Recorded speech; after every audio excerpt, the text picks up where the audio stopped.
Hello, my beautiful community. How are you? How have you been? How was April for you? Holy crap, April just like flew by. Like, oh my gosh, just flew by. It was like it started and now it's almost over. I'm recording this probably, 6 days before the month ends. So there's 6 days before May. Just because I'm going away. Yay, I get to go visit a dear friend in Portland. Really excited. um, we seem to connect. Either I go there or they come here, and you know, I just am grateful to be able to do that in however way I can get there. Um, May, wow, this year is almost half over, friends. It's almost half over. We are in Taurus season, so May, or we'll be in Taurus season until the 19th or 21st, and then we'll slip into Gemini season. Woo woo, my season. Woo. Can't wait. I love my season. That's why I love the summer. But Taurus season is about Earth. It's about the physical. It is about manifesting all the things that we dreamed about in Pisces, and then the astrology year ended, and we started with Aries, because Aries is the first sign of the astrological wheel. So Aries is fire. So we're dreaming and kind of in the waterworks of Pisces, and then we start again in Aries. Aries is fire. Aries is about burning away the things that don't serve us, burning away, what doesn't need to come along, what we're done with. And it helps us. It also helps strike that fire within our bellies of let's do this and let's get this done. Let's take all the dreams we've dreamed about in Pisces and let's put them into action. Now, there's many astrological aspects that are going on too, which I don't know because I haven't been up on my astrology, because I haven't been looking. I've been very busy. I'm a busy girl. So I've been kind of slacking with my astrology lately. But so check out your favorite astrologer, check out the aspects for the month of May. Now in Taurus, now we're in the physical, so we're going to manifest what we dreamed about in Pisces, what we put fire in Aries, and what we kind of cleared away. It's cleared the path for us. And Mercury retrograde in in the middle of like Aries season, or Aries and Pisces season. So hello, that one was hard. Let me just tell you, it was hard. It was Pisces season. It was in, and I just some heavy stuff being let go of, some interesting dynamics. It feels like the world is speeding up the more we evolve. So I'm glad it's well over. So work on, this is the time to put yourself in gear. If you have plans and you have ideas, now is the time to start working on them for real, not just conceptually, but physically, because we're being supported with this energy of Taurus. So please, please, please start working on what your dreams are. Start putting them into action. Start taking the small steps, even if they're just small steps, even if it's writing down what your dream is, to put it into the physical and to begin to take small steps towards that. Do it, because you're going to find the most oomph to it. You'll find a greater manifestation of it here. Maybe not the whole dream, but you'll find that you're moving forward faster than you thought you would, because we're in an earth sign. And yeah, you writers out there, get to writing, my friends, because that is we're really supported in this, especially after, especially with this big push.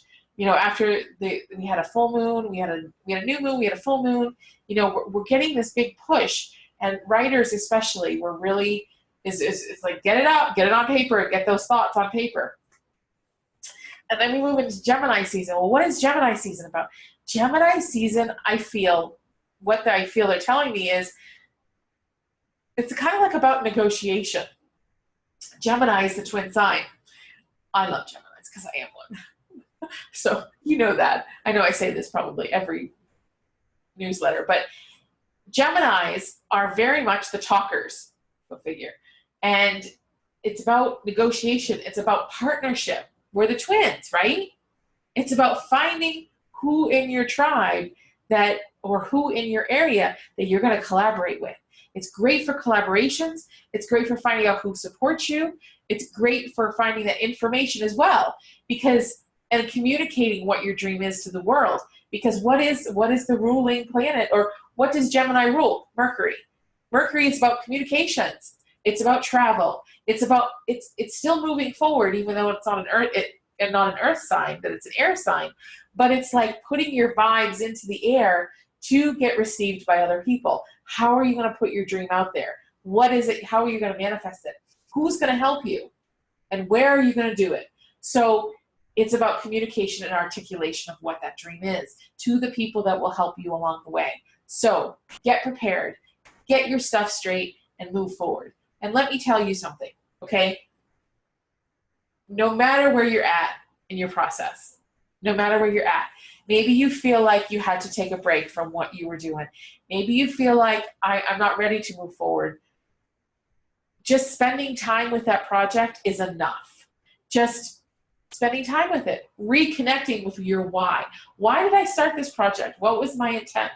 That alone is okay. I'm not saying that each and every one of us who have big dreams are going to manifest like the whole thing all at once. No, some of us are in a holding pattern because of either how the astrology affects our sign, where those aspects are in our houses. It's all dependent on that. So if you're like, well, I'm kind of at a holding pattern. Like for me, I'm at a holding pattern with my book because I haven't received any word back from agents. So, but my goal is to keep writing. So I need to keep writing because that's where I'm going to find the manifestation. And I'm putting energy into being that. So even though it's not the specific one I'm waiting for, I'm still putting the energy into being an author. Therefore, it's still with that intent. And intention is everything, my friends.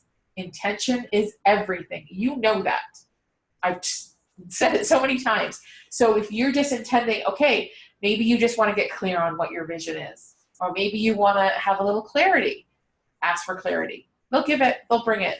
It's the season. So I encourage you to utilize what the seasons are to where you're at, okay?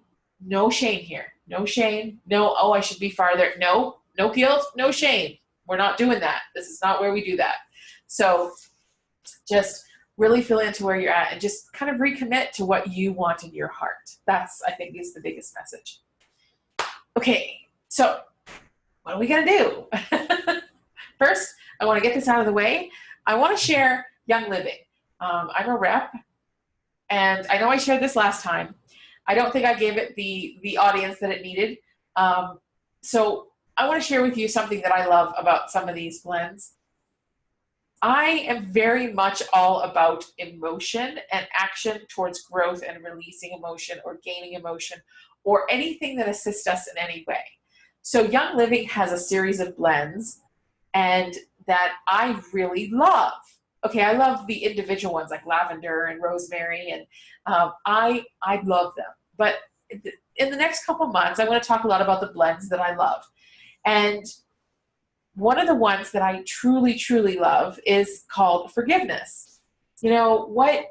I don't know if you can see that. Come on, focus, my friend. Focus. Let me bring it back. Can you see it? No, you can't see it. Of course you can't see it.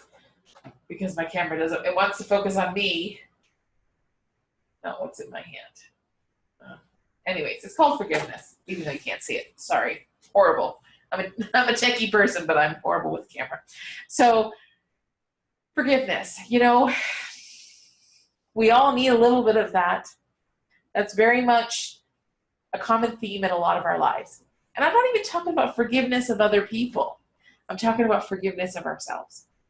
See, most of the time in life,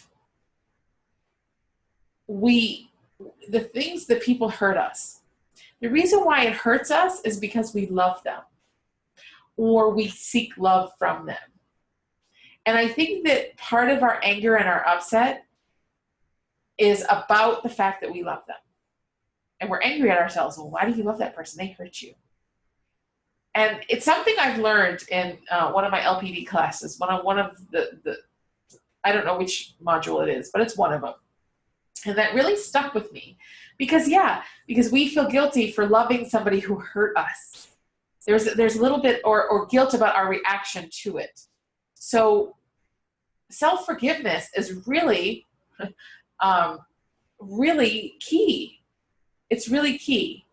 And I think it goes with Rhonda Rhino. I think it's in the purple chakra for the Chakra Wisdom Oracle cards, but it's about just forgiving the self. We guilt ourselves. We are so hard on ourselves. And sometimes we need help. We need the intention of letting go of some of that guilt, of the shame that we carry. Because shame doesn't come. If we don't allow it in, it doesn't have to stay. So even if our parents have shamed us, you allowed that to stay in your heart and didn't release it knowing that you were the best version of you in that moment. You made the best decision you could. There was nothing else you could have done. And I really feel that forgiveness is part of that and forgiving ourselves. So I love this blend. Intention is everything. Not only does the smells and the scents help release what we need to release, it's allowing us with that intention of releasing and forgiving ourselves that will bring that to us. So it's the first one I want to share. And like I said, I love these blends and forgiveness is one of my favorites. So thanks for listening. Okay. Something else out of the way. Okay, I'm going to pick a card. Let's pick the card first because I have a feeling I'm going to start the next couple subjects. I'm going to start talking and I'll get long-winded and I don't want to not pull the card. And actually, the card pulled itself. Oh gosh. Okay, so we got number 19, which is Shakti. Isn't that beautiful? I wish I could focus that on you. Focus. And focus is there. Anyways, so I'm going to read what it says, but Shakti is all about that energy. It's life force energy. It's about that energy we receive when we're in that true zone, when we're connected with Mother Earth. So let me read you what the book says so you get a clear indication of what the author of this deck intended. This, by the way, is the Journey of Love deck. It was like, oh yeah, that's my deck. So Shakti is the divine feminine fire. It's powerful. She is the body awakened with light. She is the divine feminine, and she is the kundalini, the energetic force that moves through us, triggered by love that leads the enlightenment of our body. With our kundalini coming alive within us, we cannot remain as we once were. It is impossible. We may try to lead the same lives, but be the same in our relationship patterns and perhaps even have behaved properly. But it simply cannot be done. Soon our disguise slips and people wonder what happened to her or what happened to him. We are on fire with the divine and we cannot help but misbehave. We are no longer satisfied with trying to be the good child or fearing we are the bad child. We know ourselves instead to be the divine child. That divine child lives fully with passionate fire, not doing the things that we are supposed to be done, perhaps, but living instead of the heart. That is so in alignment with everything I'm going to talk about today. And I'm going to read you the little poem that goes with it because I feel that that's important. It's not long.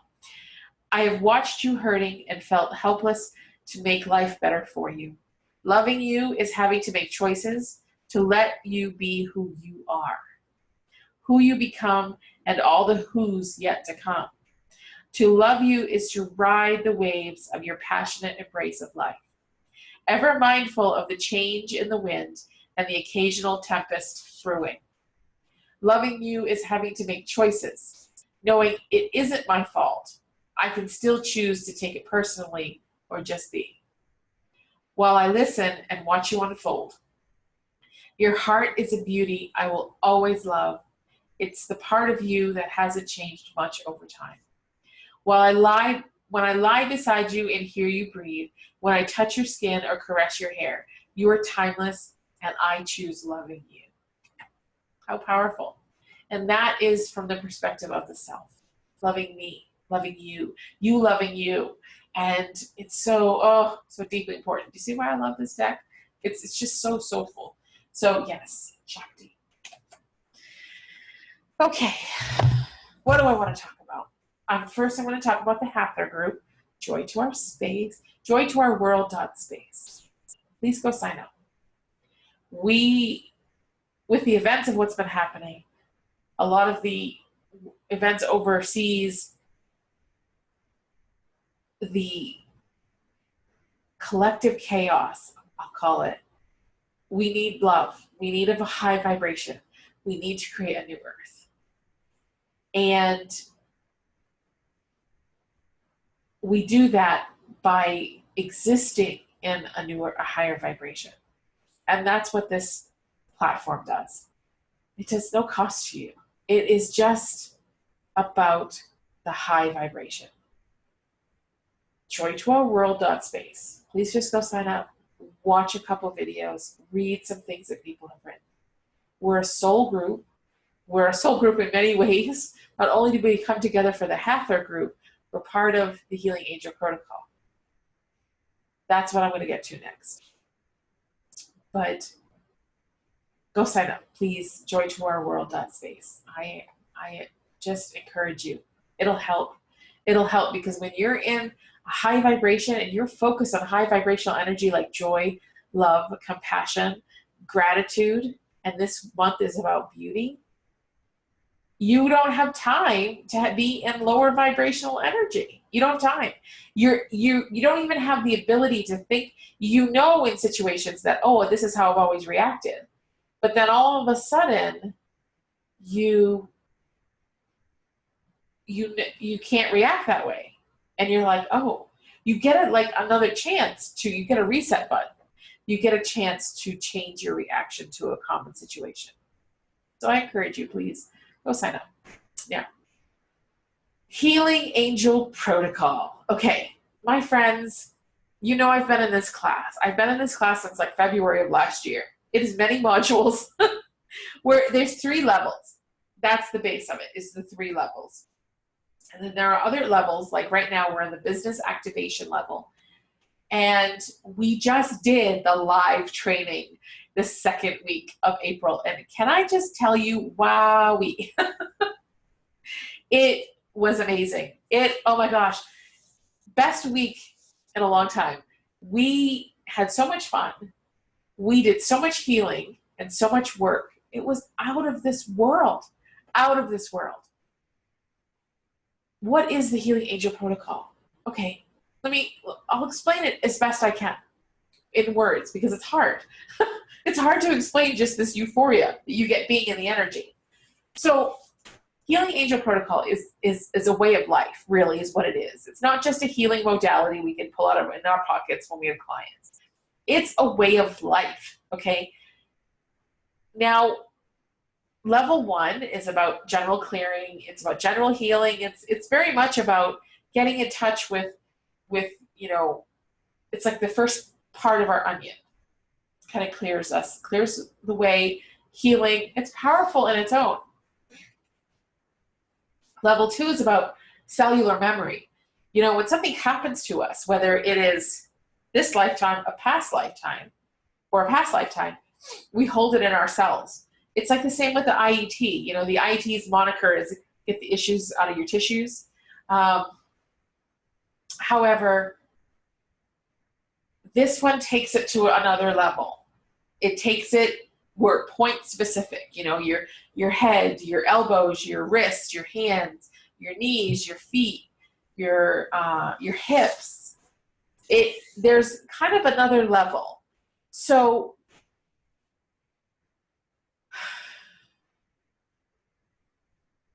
in that module, there's 21 different clearing points. And using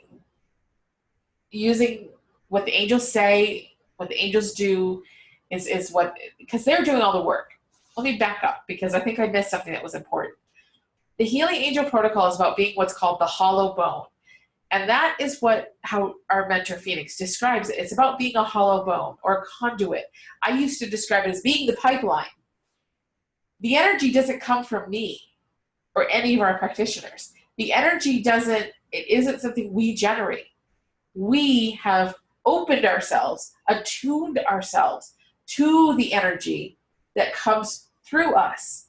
We are just the conduits. We are just the hollow bone for you or our clients to receive the healing and the messages that is needed.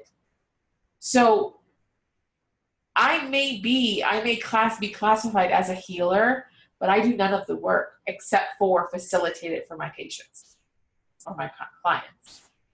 It's the same with IET. It's the same with Reiki. All healing modalities are that way. You're attuned to a vibration that you allow to pass through your body, your energy field, and your hands usually to heal that person. The great thing about the Healing Angel Protocol, though, is that it can be done over the phone. Well, any healing modality can be done over the phone. But I find it sometimes even greater when it is over the phone. So there isn't a lot of in Reiki and IET, there's hand placements on the body. There's pressure points for IET. There's different things, whereas the Healing Angel Protocol is much more intense. It doesn't need that. The angels do the work. They're just using us as the pipeline and the connection to that individual when we get permission. Now, we always have to ask permission to do this. Now, if you wonder, well, what about some people who do it distantly? Yes, there is a distance type of healing with this. But the soul will be asked permission. If the soul does not give permission, they will not receive it. Let me keep going. I'm kind of ping-ponging back and forth a little.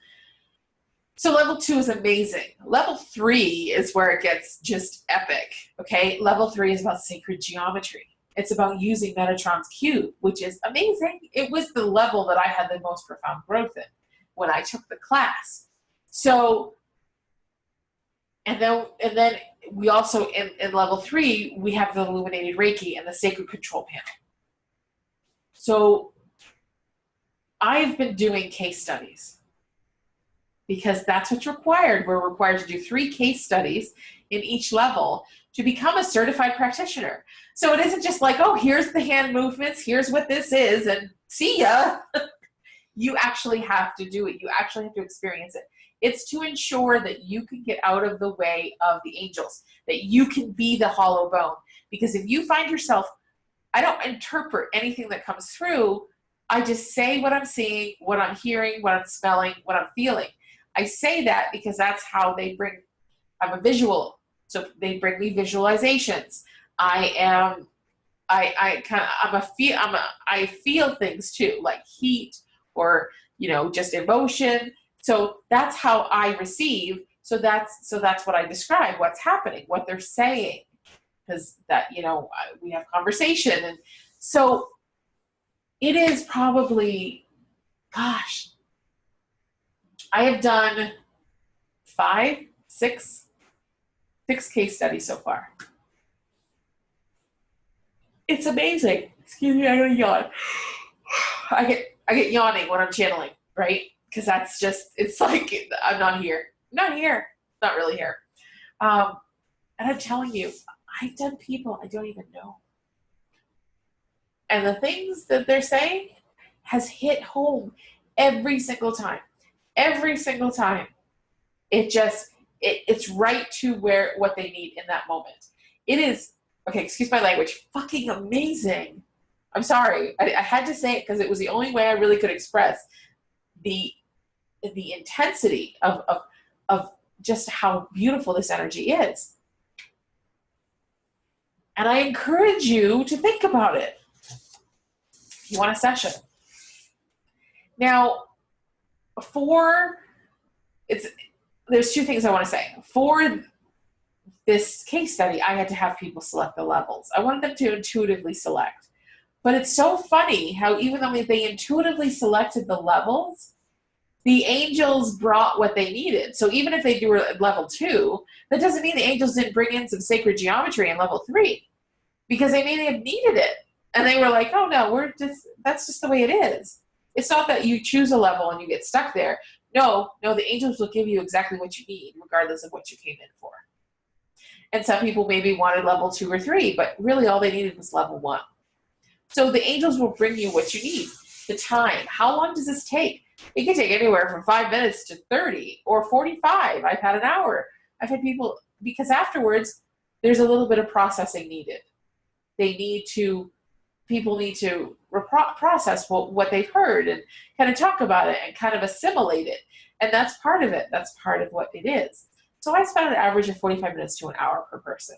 And it's actually really beautiful.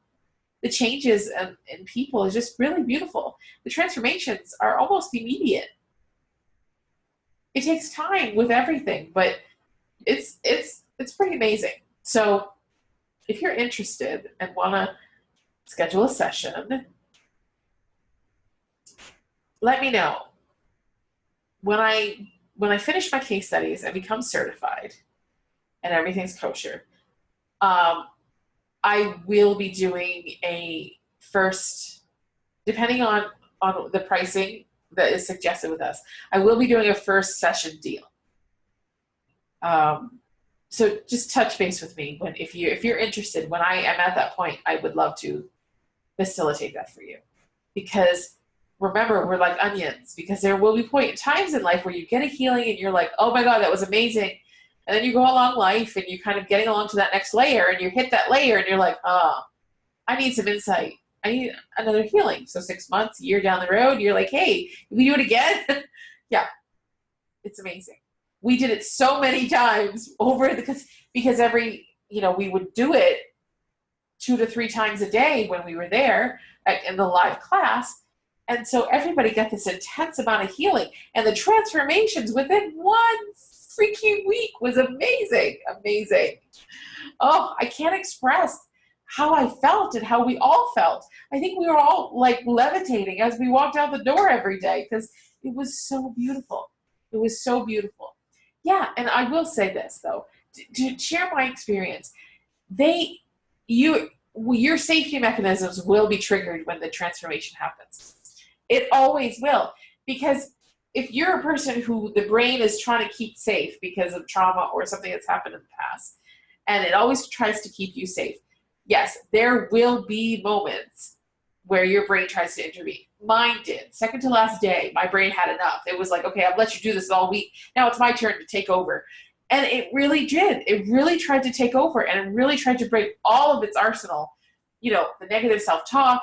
It even brought physical pain to prevent me from feeling the intensity of a certain meditations. It brought so much into it. And I, at that time, realized, no, I'm not allowing you to take control here, because it's not necessary. We're safe. We need to realign this. You need to realign with what we're doing here.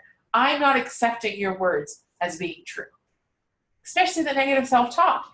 So it was a big aha moment for me to not only change myself, but change how I talk and change my brain and where it's at, and to really try to focus on it, and to really try to just rewire that negative self-talk. It gave me a lot of power and a lot of incentive to do it. Now, I've been working on that for years, but this is the first time I felt like I've made progress, like huge progress with it. So again, huge transformation. In October, I will be applying to take the teacher training. So after you have a session, if you're like, dude, I need to learn how to do this, let me know, because I am so going to teach this. I'm so going to share this with as many people as I can, because I'm telling you, it is an amazing, amazing program. Now, you may ask, because this is my newsletter, and because some people are like, well, you're promoting somebody else's stuff and not your own. Why? Because that's where I'm at right now. Because I believe so much in what we're doing that I think it's important to do that. I think it's important to share it with all of you. If you want life transformation and you're ready for it, and you're ready to release what you need to, and you're ready to hear the things that you need to hear, come on board. I'd be happy to facilitate that for you. Because truly, it is one of the most amazing things I've experienced in a long time. And the great thing about it is, say you're already a healer, say you have an established Reiki practice, or you have an established IET practice, or you do other types of healing. This is an add-on as well as its own individual self. So say, for example, somebody comes to you and they're like, no, I just want Reiki. You can absolutely use this technique in your Reiki practice. Totally doable. Totally doable. Just saying. So now that I've kind of gushed about it, I can't get over. I cannot get over the impact it's making on those who have had it, who are working with it, the practitioners. Huge life changes. I have birdies outside that are mad, so it sounds like they want their food from their mamas. What else? And I need a couple more volunteers. Anybody else want to do some case studies? I have like 1 or 2 more spots. So, yeah. So, please, if you want to, sign up. Not? That's okay too. I'm okay with that. It's okay if it's not your bag. I'm good with that.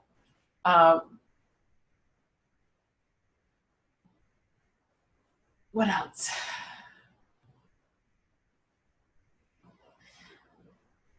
The other thing I wanted to bring up. Many of you, it's creating confusion, so this is why I'm bringing it up. Many of you know me as Amy. That is my given name. That is the name that my mother gave me when I was born. And ironically enough, the meaning is beloved, which, hello, my cornerstone of all my work is about love. No surprise there. But as I've been in classes, as this epiphany came during my IET training.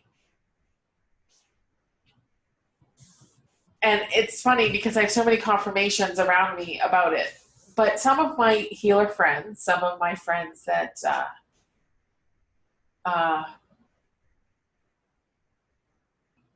that know me just as Grace. So if you hear people calling me Grace, or if I sign it as Grace, or if you see Grace somewhere, that is definitely a name that I've also been using in my healing circles. Why Grace? You know, for a while I switched to Elizabeth, but that's because I had some healing to do with Elizabeth. Elizabeth is my middle name, and I hated it for a long time, and then I loved it, and then I stepped into it, but she needed some healing, that part of me. Amy is very much a beautiful human, self-sufficient, can do just about anything, and just very smart. But there is a part of me that melds that with my heart. And that person is Grace. I know, I sound like I'm schizophrenic. I promise you I am not. When a lot of people come to Sedona, the angels give them new names. And that's okay. The angels didn't give me this name. I've always had it. It's always been me. I mean, my father used to call it, granted, he used to say it with a lot of sarcasm because I was klutzy. And he said, oh, good on Grace, you know, all the time. But it truly is just what I embody. And what do I define as Grace? Grace is just, to me, it's seeing the beauty in all things. It's about knowing when to be firm and knowing when to stand up for oneself or someone else, and knowing when to just let go and love. And my aspirations is always to be in a state of grace, because I love people deeply. And I always aspire to be able to communicate with that grace. Even when I'm communicating things that are hard to communicate, I still aspire to say things with grace. And I talk about, you know, affirmations, about seeing it all over. You know, I had a lady here in town do a I guess it's a pastel drawing for me. And about a week ago, I went up to it and I looked at it, and she titled it "The Road to Grace." And I was like, I just stopped and just started to bawl, because I'm like, yeah, that's what I've been on for 40 something years. But I just wanted to share that with you. Am I going to change my name? I don't know. Maybe I'll be led to do that. But just know, if people call me Grace, that's why. That's why. You may call me Amy or Grace. Grace is really aligned with my heart. But Amy is wonderful too. It's not a negative thing, whereas it used to be for me. So I own all parts of me, and I'm beginning to love all parts of me. So either is good, whatever feels comfortable for you. But just my heart is very much aligned with Grace. So that is where that comes from. What else do I want to share? Oh, my friends.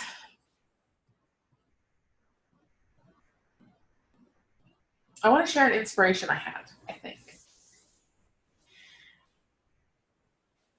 I love the chakras. Everybody knows that. And I love angels.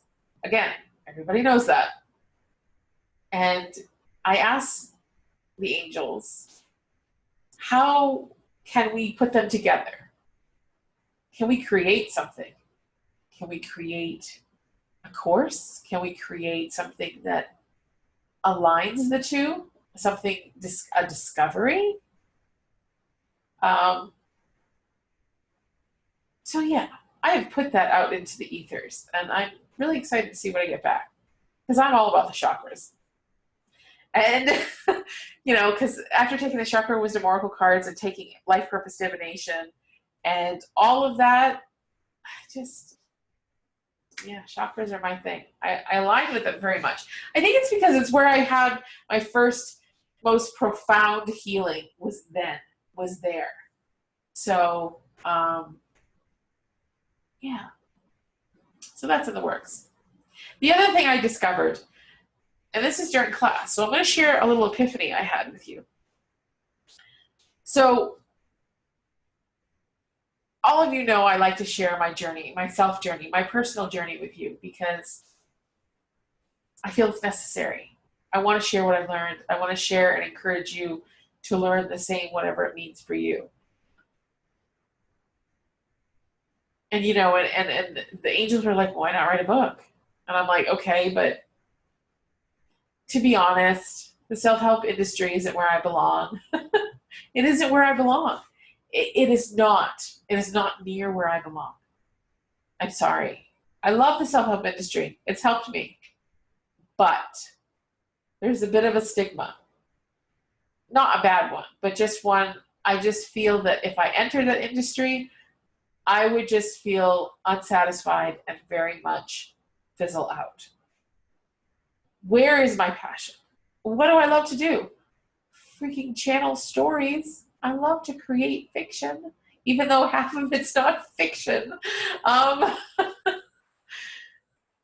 And so they're really encouraging me to take a lot of what I've learned and create. When we watch movies or read a book, or we do it to escape. And what a better place to put ideas about healing and possibilities and hope and even little techniques is in a place where people escape to, so that they maybe feel that healing is possible for them, especially people who connect with the subject of the book. So that's kind of a lot of direction where I'm going to go. I'm finishing the Soul series, of course. But you know me, I'm a Gemini. I got 95 irons in the fire, and they're all burning pretty darn hot. So I asked them, and they promised that they would bring me what I needed.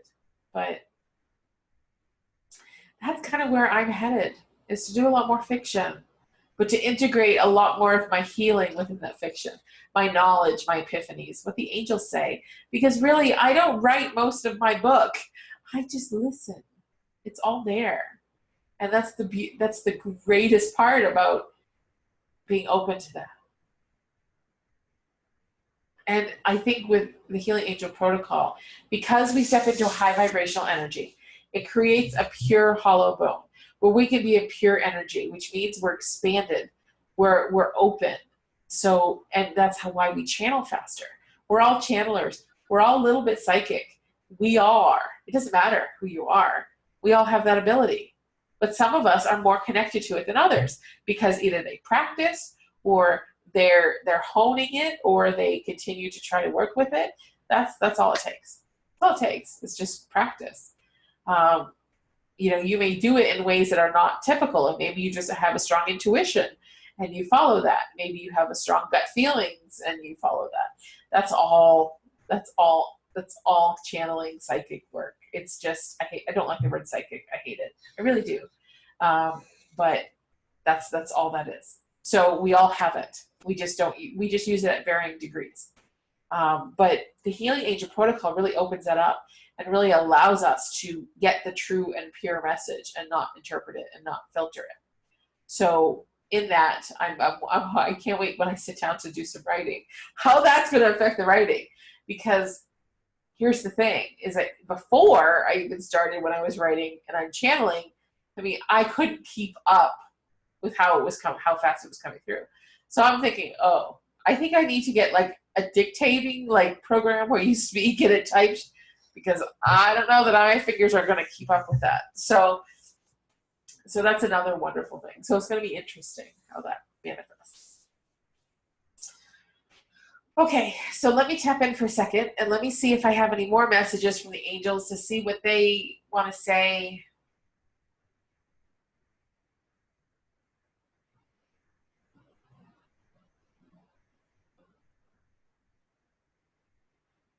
I just want to send love to all of you. They just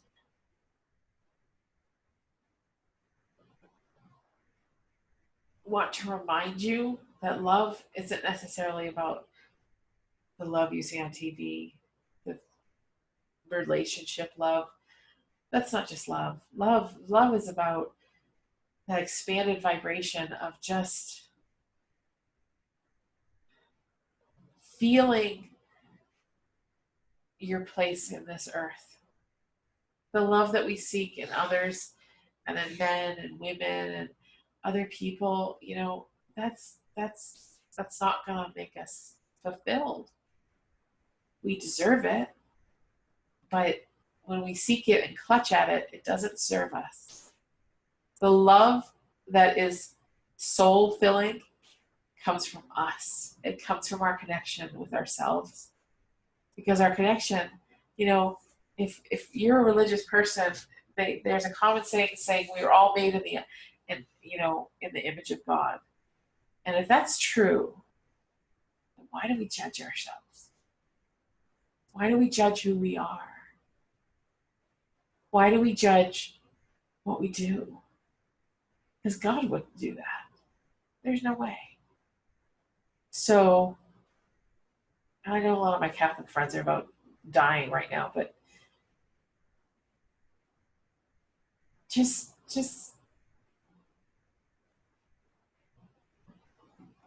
lay off the self-judgment. Recognize when you do it and make amends to yourself for doing it. Because it is wrong. It is so not necessary. So much love in your heart that if you unlocked its cage, it would just overflow and overwhelm you. And you really wouldn't need to seek others like validation or others' approval. You wouldn't need that. You would know in your heart that all you needed was your own. And then the people that come to you are going to just amplify that and be like, it's like the icing on the freaking cake, the cherry on the sundae, man. That's what that should be. That's what relationships can be, they're just the icing. But when we get right within our heart towards ourselves, the people we attract, holy Christmas, they're going to love and adore you forever. So if you're struggling, take a moment and look in the mirror and know that love that you seek and need starts with you. I am always here to help in any way I can. Know that, believe that. And just know that you're loved. But most importantly, love you. All my love to all of you for being a part of my tribe, my community, listening to me go on for 45 minutes at a time, or however long this is, and staying with me. You have no idea how grateful I am for all of you. Take care of yourselves. Have a wonderful May. Get manifesting. It's all there waiting. And if you need help, have questions, whatever you need, hit me up. I'm right there. Talk to you later. Take care.